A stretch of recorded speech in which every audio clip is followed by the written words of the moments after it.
Welcome to the Release Your Blocks podcast. I am your host, Victoria Bond. I am a spiritual empowerment coach. I help teach others to show up to their potency so they can fulfill their mission here on earth. I'm so glad you are here. And if you are interested in becoming a medium, if you're interested in becoming a life coach, or if you're interested in shifting your life from the 3D to live more in the 5D reality, then check me out, book a clarity call, and let's get chatting. Hello, everybody, and welcome to today's episode of Release Your Blocks with Victoria Bond. We have a special guest, Simone Milasas. How are you, Simone? I am wonderful. Thank you for asking, and thank you for having me on here, Victoria. I'm so grateful you were here. And I was just saying, we need to talk about money because you're the money queen. I think that's the first thing I just splurted out to you. And, you've got some great books. You have got The Joy of Business, which changed my reality. You also have a relationship book. Are you sure you want one? Which is next level. And you're in Australia.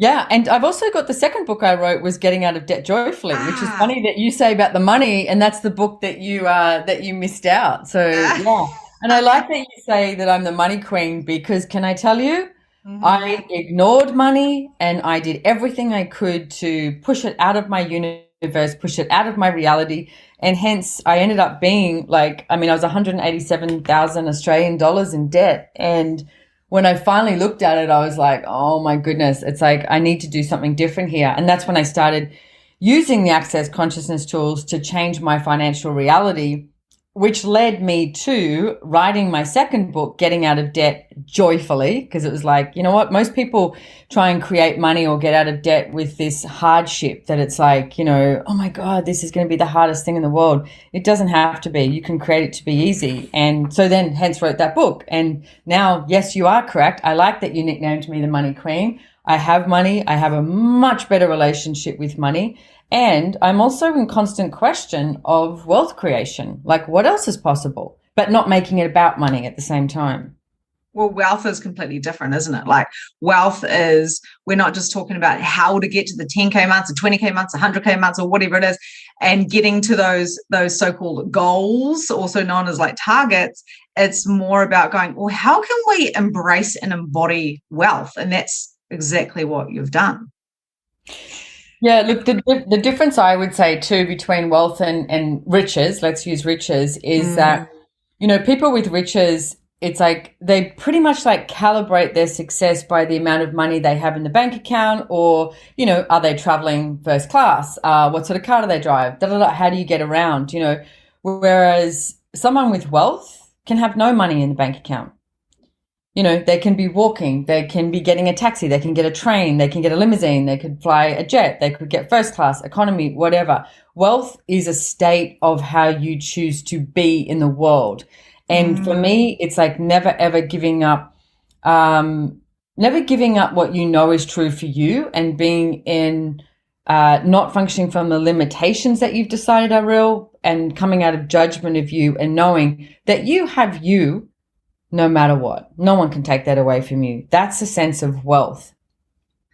Oh, I love that. One thing I've noticed recently as well is some people might have $1 in the bank. They might have minus $3,000. They might have an overdraft, or they might have 10,000, 100,000.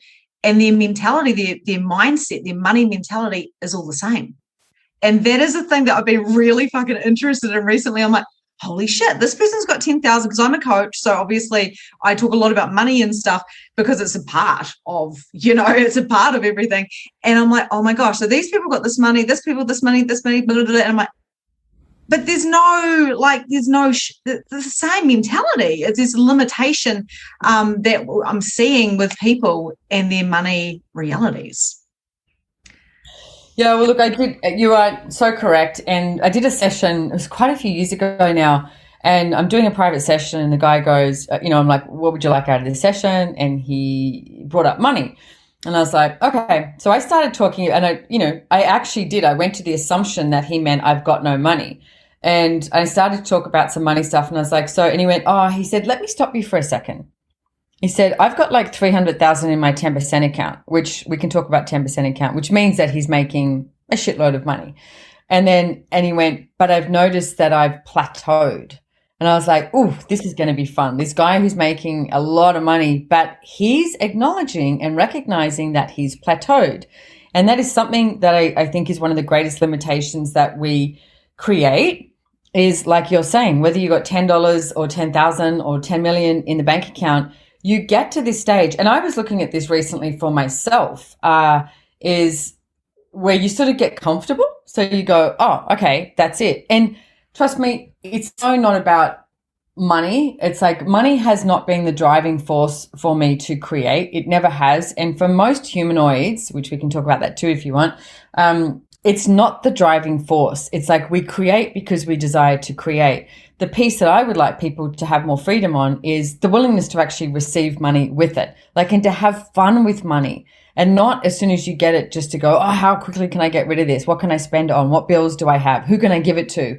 You know, it's more like, okay, so what if we practice the energy of having it and acknowledging when you have plateaued and going, okay, so what if I stepped outside of my comfort zone again and actually, you know, asked for more? And it's like expanding that capacity of receiving as well, because I know I went from I'm going to have like 10K months to what if I could double that and double that and double that and double that? And I was like, I'm like, holy shit, I've done that. Like I've done triple that in the last 7 days. And I'm going, and my husband and I are high-fiving and we're going, how much fun can we have? How much fun can we have? It's not about the money. That is like the symptom. That is kind of like that residue of how much fun we've been playing with. So when people I don't know if it's ever about the money, really, is it? Like it is, but it isn't.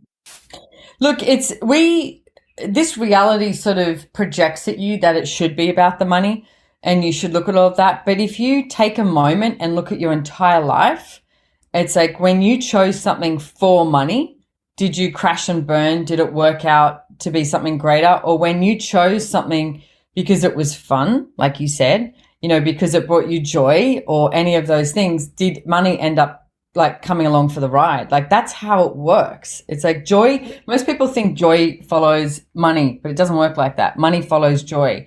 So if you're actually choosing to, and people go, really? And it's like, yeah, try it out. If you're choosing what brings you joy, money usually shows up. And I tell you how this works is because it's about receiving. And when you're choosing something that's fun and joyful, because obviously I can tell already that you love what you do, right? And the fact that you're, you know, high-fiving with your husband and being like, yay, you know, it's like, yeah, let's go.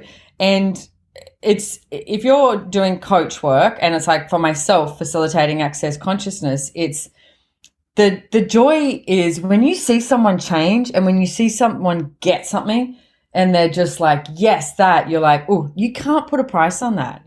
Exactly. So it's not about the money. No, it's not about the money. But yet when you have that sense of joy and that thrill of empowering someone else to know what they know and what they can choose and what they can actualize in the world, then the money starts to show up based on that. You're receiving more. It's sort of like you open up this floodgate of receiving. And it's just so good. Now, I did have a question for you. And, you know, I had a conversation with a couple of coaches last week, and they're in Australia. So I talk to a lot of coaches because I'm a coach. Hang out with the coaches over here. And it's like, they're like, oh my God, COVID has just fucked us up. Like there's just no money. And I know it's a real sensitive subject at the moment. So if I'm going to talk about this with anyone, it's going to be you. And so basically, you know, I'm like, that's just not my reality. I'm actually making like every week, every month, I'm doubling my income because I am practicing my receiving from spirit, from the planet, from people, from joy, all the things that are in your book, Joy of Business, to be honest. That's what I practice and play with. So what is that? Is this us trying to shrink into other people's realities? Why is... Mm-hmm. So I would say it's something that I would refer to as a structural cohesion. And structural cohesion is the place where you have all of these rules, regulations, like the insanities, the impossibilities. Like COVID is structural cohesion. It sort of has these rules and regulations that go, right, now you have to do this. and this is what you have to comply to. I've noticed over the past 18 months, I mean, usually I travel 9 to 10 months of the year, and, you know, March 2020, I was in Budapest, Hungary, and went, oh, I've got to go home. So I came home, and ever since then I've been doing classes online, wearing lots of slippers, you know, no shoes and runners. And I put my feet into high heels the other day. My body was like, what the fuck? And I'm like, oh, I'm sorry. You know, but that's the thing. We still created the business, and things have changed, right? So things have changed. You've got to acknowledge that things have changed. So now what are you going to choose? Structural cohesion is this place where you go, oh, we have to function from what was, right? So if you did your business a certain way and then COVID comes along and lockdowns and restrictions and blah, blah, blah, all of that, then you go, oh, I'm screwed. I can't do my business. Now, if you choose for you, it's like, and you have this energy of asking, being in question, asking questions, choice, possibility is what I would look at, then you'll be in question and go, oh, well, what else is possible? What else could I create?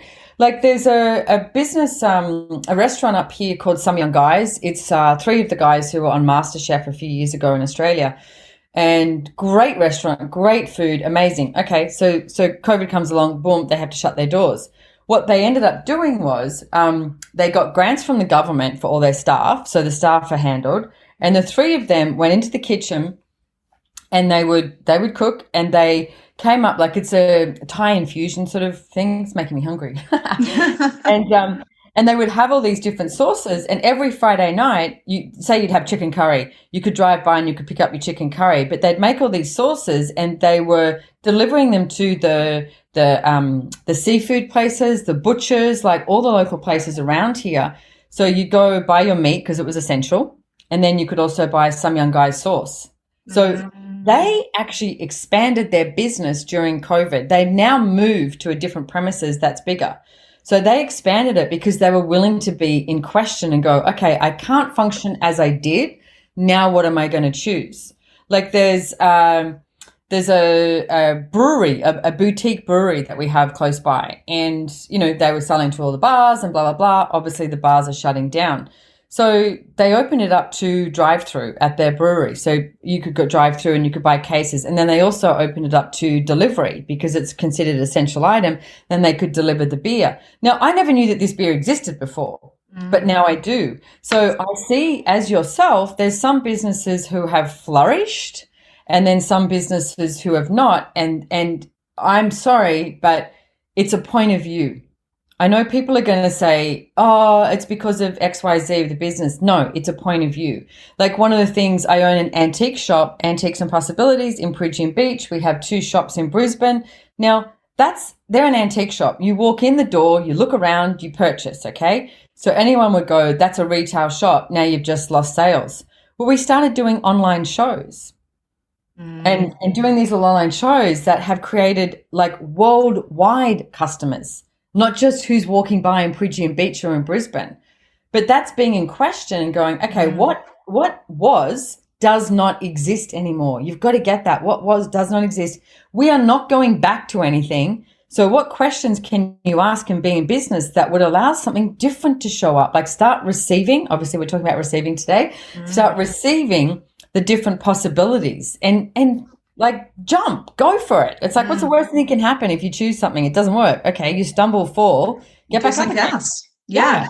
Well, and we've got these incredible minds that if we use the minds the way they're meant to be used, we can come up with some really great ideas. So it's like conclusion or choice. Like which C do you want to choose? Like what have you chosen? Where have you chosen to create conclusions of it's not working for those people, so it's not going to work for me?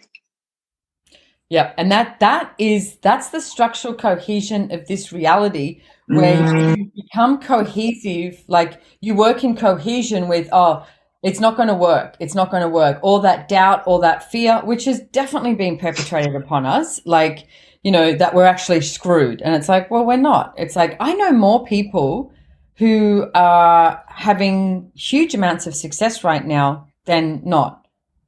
I really do. It's like, well, that's why I was so shocked. I was so shocked with my friends because I go, oh, well, it's really interesting because half of my clients are from Australia. I'm in New Right. Zealand, half of them are from Australia, and I've got, clients all around the world. And I'm like, all this has done is helped me go, oh, I need to make a bigger impact right now. I need to help other people see all their possibilities rather than going, oh, there's no money out there. But the first time that we went into lockdown, like here in New Zealand, over a year ago when it all kind of broke out, it was kind of like, oh my God, I said to my coach, can I ask for money from people? Because I was like, how can I ask for money? And now it's not even a thing for me. I did some clearing on all of that. And I'm like, no, now is a time to get creative and show our geniuses. What are the opportunities we have here? Yeah. And look, you started about money right at the beginning, and even now, like, this is a great exercise I do in a lot of my classes. If you're listening to this, what I want you to do is tap into the energy of money all around the world, like all the different currencies.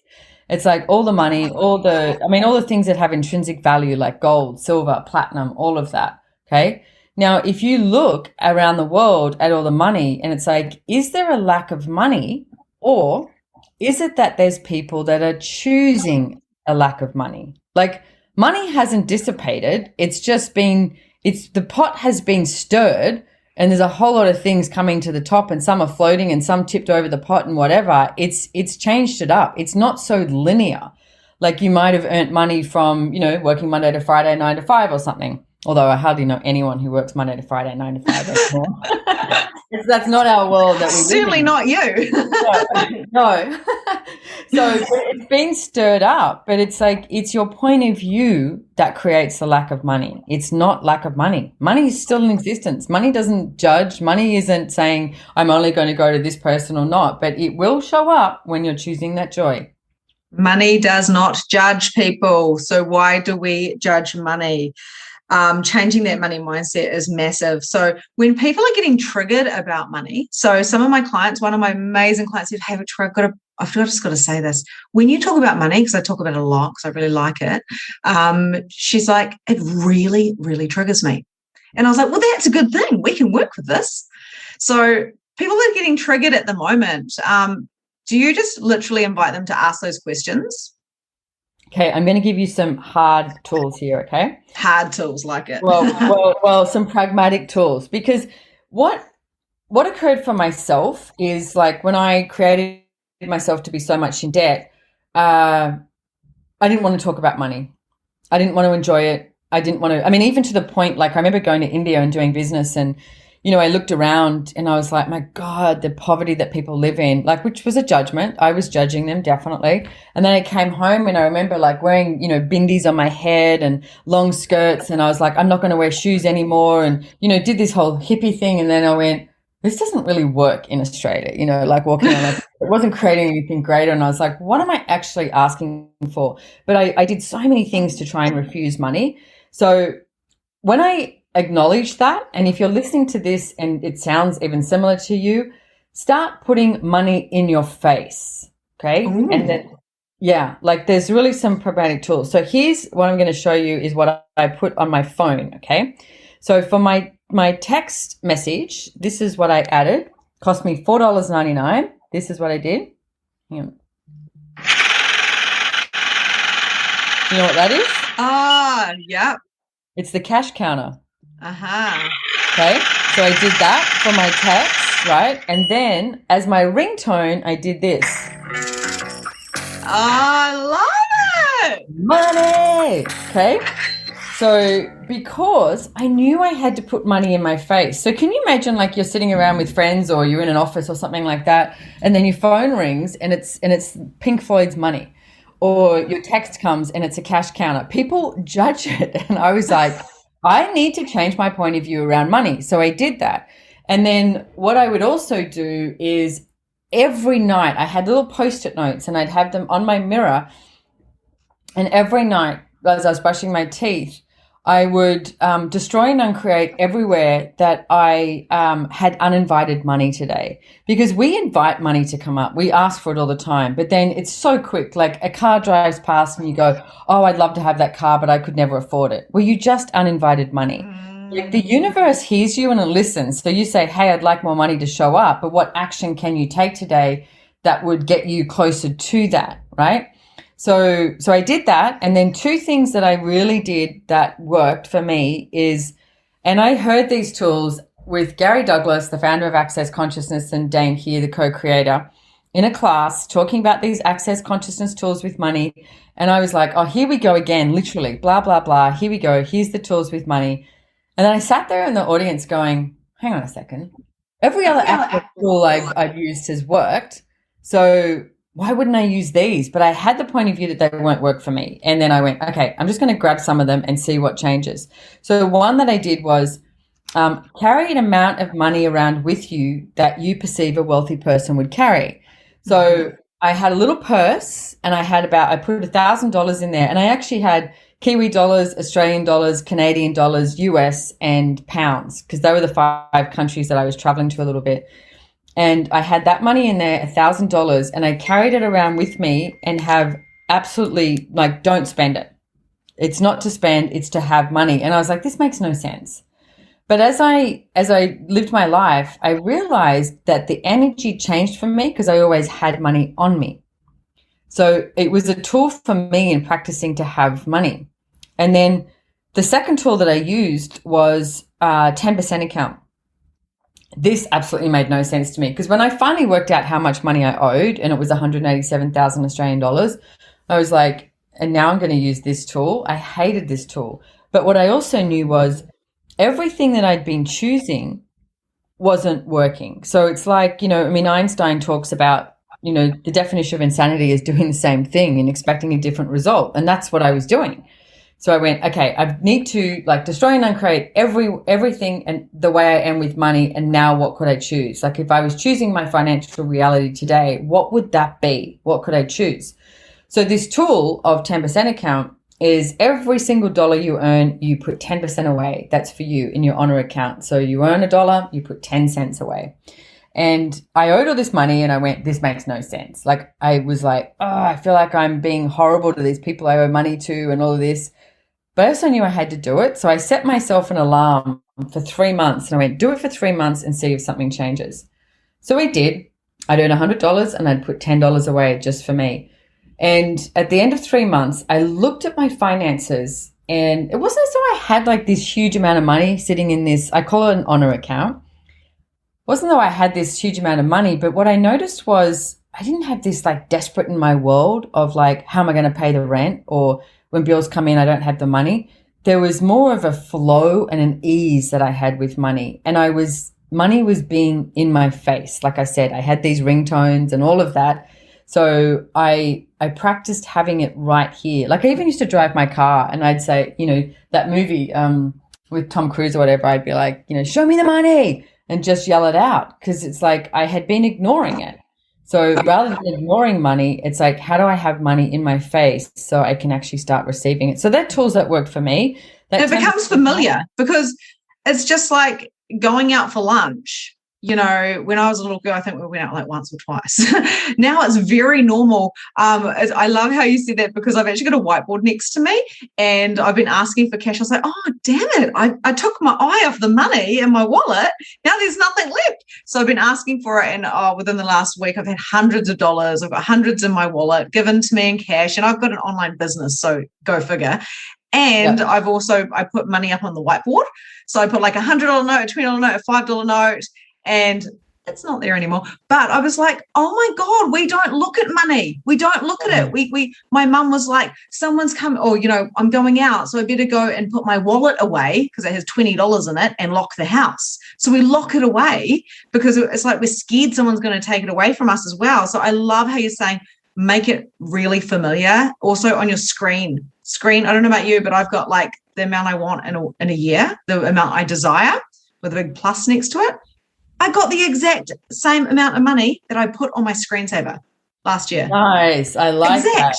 And then, so here's a tool that I would say is ask for the amount of money that you would like or more, add that or more. It's so funny that you say that. I know that we're only audio, but I just realized I forgot that I put all this cash. I'm just holding up $2,000 cash, and I had it in a drawer because I was in a hurry and I went, oh, just shove it in my drawer.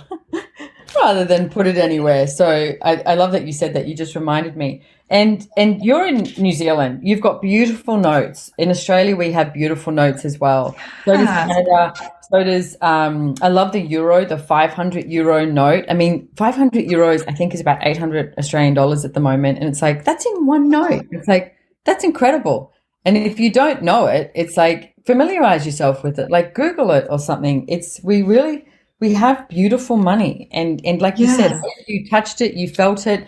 I don't know, get some cash, roll around naked in bed with it, whatever. I'm so going to go get a whole lot of cash out after this. Like, and the funny thing about it is, like, you know, the whole dirty money thing, you know, don't put that money in your mouth. It's dirty. And it's like, dude, our kids are playing with toys outside in the dirt, then putting our hands and our thumbs in our mouths and all that type of stuff. And you're saying, don't put the money in your mouth. Well, we have an immune system. Let's not forget that. Our immune system is actually built to deal with, dirt, viruses, germs. That's how our bodies work. So, yeah. It cracks me up. Oh, so yeah, basically, if you're having triggers about money, lean into those triggers and ask some questions. Yeah, be in question. Now, can I just add, question is not something that you're taught. I mean, I'm pretty sure, like, I don't know about you, but at school you're taught to have the answer, and then you've got to have the answer, and you've got to have the answer the way the teacher would like you to get it, and if you don't, you're wrong. So that's how we're brought up. And it's like, what if everything you've been told your entire life you found out was a lie? And what if it was about starting to be in question? What questions could you ask? What could you choose? Yeah. Well, the world would change because, you know, for me, being dyslexic, I'm mildly dyslexic, and I was a hairdresser for 20 years, and then I found access consciousness. I started asking questions, and I was like, how can I change my reality so I am wealthy, so I can share my message, so I can, you know, create so much more? And so by asking so much questions catapulted me to totally turn my whole reality around really fast. That's what questions does. Yep, it does. And it's like, how many of you are actually ready for the fast ride? You say you desire it. You say that you're asking for it, and then you choose everything to slow you down. And including what you were talking about, when people just go to the trauma and drama of, oh no, you know, COVID's done this, now I'm a victim, now I can't, blah, blah, blah. It's like, that's absolute bullshit. It's like, you get to choose your reality. And what if every day one of your questions was, what is my reality and where do I find it? And start exploring, like, start living. I don't care where you are, even if you're in lockdown.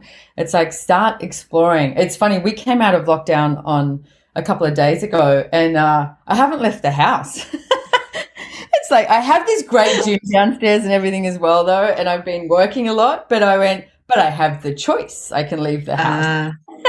So it's funny how you look at it, though. But it's like, no one, like, I don't care where you are or what's occurring. It's your point of view and your mindset that creates your reality. So what are you going to choose? Absolutely. And can I ask you on top of that, some people don't know the how. And I know I'll say to people, just choose more, receive more. I'll say to people all the time, because I'm really kind of kick-ass, like, as in, like, direct. And I'll say, how much money are you willing to receive? Are you willing to receive $5 million? Everyone goes, yes. And I'm like, no, you're not. You're lying. Because you don't have it. So how do we expand those, is it getting out of our head? Like, how would you explain to expand our capacities so we can receive more money quicker? So kind of quantum leaping with that money and that receiving. Yeah, don't go to conclusion, and it's not about the how at all. It really is about being in question and even, like, practice. Like, you know, when someone might say, hey, can I, you know, grab you a cup of coffee? And notice how often you go, oh, no, it's okay, I'll get it, or something. If someone wants to buy you a coffee, just say, thank you. That would be amazing. Or if someone says to you, you know, oh, you look so beautiful in that dress. How often do you go, oh, no, this old thing? And it's like, if you start going, thank you. And it's like, start receiving what the earth, what the planet, what people desire to give to you, because it doesn't just show up as money. It shows up in so many different ways. Like, someone could just be like, God, I love seeing you. I love your smile. And you're like, thank you. And when you start receiving that, practice. Then you practice the receiving, because a lot of people, and if they're not receiving money, there's other areas they're not receiving it as well. So it's like, that's what I've found. And it's like, receiving is like, how can I receive more than I've ever received before? How can I do that with so much ease and then not thinking about the how? So I absolutely love that, and practicing that, and not going, sure, you can buy me a coffee, I better owe them a coffee next time. Like, not going into like the expectations. I think the expectations. Yeah. Well, that would be like a scorecard. You bought me a coffee, I owe you a coffee. I mean, that's like if you take that to sex. It's like, hopefully if you're having sex, you're not going, oh, you went down on me, now I go down on you. You actually just play and you explore and have the adventure of that. And I know that's a whole other topic, but it's like, but same thing. Same. Yeah. It's same. Sex and money is very similar when it comes to receiving. Receiving is, it's just like blows my mind. And one of the biggest things I learned from the Access tools is that, because I was like, I'm the eldest of 5, so I've got all of these kind of, I was brought up very poor, like, well, not very poor, but no extras, and all these different things. I'm not bright, so I have to be a trade, be good with my hands. I had all these conclusions, and when I started unraveling them, I was like, holy shit, my world is going to explode. And I had to learn to receive without feeling like I had to give, like I was giving myself away 24/7. That was the biggest thing, is like letting someone buy you a coffee and then feeling the gratitude for it, not like shutting yourself off and going, okay, I owe them one, because I would find myself shutting off and not actually receiving the gift. And I noticed this when people were actually giving me presents. I'd go, oh, thanks so much, but not really receive it. And I noticed when other people aren't receiving from me, and that started really fucking me off, because I wanted them to receive from me. So I started playing with the receiving and practicing it. So I love that you said that. Practice, practice, practice. And you can't have an expectation, though, of somebody receiving from you as well. It just has to be, you have to be an allowance of what people are willing to receive and not willing to receive. I love that. Freedom for you. Yeah. It's like judging someone judging you. You like, it just makes you be judgmental. Yeah. You're doing the same thing. Yeah. Love it. Yeah, that's so good. Oh, so good. So you wanted to have a little chat about humanoids, and this is something I haven't talked about on my podcast, humanoids and humans. Okay, so I can just go real quick, because it's like the difference between, here, let me ask you a question. What if there was at least 2 species on the planet, and one was human and one was humanoid, and see if this makes your world feel lighter? And can I say it's not about judgment, and also go with what you know, like, don't trust me. It's like, but when I heard this, I went, oh, this created so much freedom in my world. Is the humans are the people who are always judging others. Like, like my mother is a human for sure. And it's like, she's so racist. She'll judge people all the time. She'll do this. And my whole life I was like, I don't get it. I don't get why we have to judge the man who lives down the road, or judge Asians or anything like that. I remember as a little girl saying to my mum, what's wrong with Asians? Because she would always say, those bloody Asians. And I'd go, as a kid, I was like, well, she's my mom. She's saying that. So in my world, I was like, oh, well, they must have done something wrong to deserve that, And then she would yell at me and say, stop trying to backchat me. And I was like, I was so confused. I was like, the Asians must have done something wrong, until I realized later on, oh, my mother's just racist, So, and being an allowance of that. But she's happy being unhappy. Like, that's the way she lives. Okay. A lot of humans will do this thing of like, you work, you have pay your taxes, and then you die. Whereas humanoids are the ones who spend the majority of time judging themselves, not others. They're in like constant state of like, how wrong am I today? I'd like you to come out of that. But they're sort of more creative, and they're more in question. And a lot of the time humanoids have this energy of like, I just don't fit. You've probably been labeled a dreamer. It's like, incredibly, maybe you're incredibly creative, or you were one of those kids at school that you just looked out the window and people would say that you didn't have a good attention span, but you were just like, you were creating these worlds of possibilities by looking out the window, So, and again, the key element here is a human is quite judgmental of others. A humanoid judges themselves. It's a really easy way to distinguish that. And like I said, this is not about judging humans or judging humanoids or finding the right and wrong. For me, it gave me so much freedom, because I spent my entire life trying to figure out, if I just did this, then my mother would be happy, or if I just did that. And finally I went, oh, my mom's human. And I was like, okay, cool. I'm good. I don't need to, like, she's not desiring a bigger world. She loves her. I mean, she's got the same furniture that she's had for like, you know, the last like 30 years or something. And even though it's so uncomfortable to sit on one of the couches, I'm always like, why don't we get another couch? And it's like, she's like, that one's perfectly fine. She has the money to do it, but she's not going to move anything. It's like, whereas a humanoid wants to move all the time. Like if you look at school, it's like, how many of you at school, or if you have a kid now, and it's like, you know, your kid wants to get up and run around. And it's like, because they have so much energy, whereas a human's fine. They can sit there and be okay with that, right? So, and again, it's not about judgment. It's about giving you freedom so that you can go, oh, okay, there's different people in the world, different ways. It nearly sounds a little bit like when we look at life coaching, codependency and narcissistic.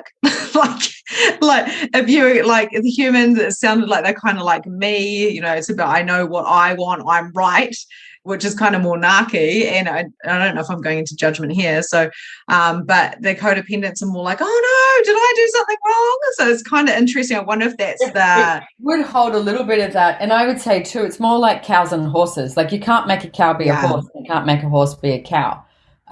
Horses are a little bit more present than cows. So it's like, and again, it's not a wrongness. And I mean, narcissism shows up in all levels as well. So yeah, and so does codependence. Yeah, different levels. Yeah, like different levels of consciousness and different choices. And I think with my parents, what I've done now is I just receive them as they are. What can I receive from my parents rather than having expectations of what I'm meant to get from them as parents? And that should be with everyone in your life, like having no expectations, just like, okay, so you have this person. It's like, it's great. Like if we had more allowance for each other, the world would be a really different place. Oh, it would be. What am I willing to receive from this person rather than having any expectations? It's just huge. It's just like so huge. Oh my gosh. Thank you so much for this conversation. You are so welcome. I know that if people use these tools, and most of these tools are in your book, like your book, Joy of Business is next level. And even I've got to say, like, I'm very humanoid and I'm very like, not read a book from the front to the back. I'm gonna open it up and like receive. Yep. And that's what I've done with your book many times. And I've done your intro classes and stuff like that as well. I've taught them. But just by holding the book, I received so much and it changed my reality. As crazy as it sounds, just by holding books, the energy of it is a lesson in its own. So I want to thank you for that book. You are so welcome. And your relationship book is amazing. And of course, Getting Out of Debt Joyfully, that's a book I obviously need to get because I've got the other two. Thank you so much for this. How can we find you? I know you've got your own Choice, Change and Action podcast, which is awesome. I do. How else can we find you if people? Well, I have a name that's very Googleable because there's no other Simone Milasas in the world. So if you just Google my name, Simone, Milasas, my website is SimoneMilasas.com. You can find me, of course, on accessconsciousness.com. My Instagram handles Simone Milasas, like all of that and more. So you can, if you Google my name, you can find everything. Also, it will be in the show notes as well. But yeah, thank you very much. You enjoyed the rest of the day. Is there anything you wanted to leave on? Any golden nuggets you wanted to land us with? Okay, I'm going to say my golden nugget at the moment is people keep asking me. Someone said to me the other day, what are you passionate about? And I was like, being happy. It's like, what if, happiness is just a choice and we get to, like, what if your demand of today of yourself is to get happy and stay there? That's up to us. Let's get happy. Amen. And guess what? Joy creates money. Yay. Thank you so much. Thank you so much. Have a beautiful day. Thank you, everybody. See Bye. ya. And that's a wrap for today. Thank you so much for joining the Release Your Blocks podcast. If you enjoyed this episode, I would love to hear from you. So please leave a review and tell me what your favorite takeaway from today was. There is so much more from where this came from. You can also find me at Holistic Energy Shifting on Facebook, where you can find more content, more coaching, and more guidance. Have a grand and glorious day, and I'll see you next time.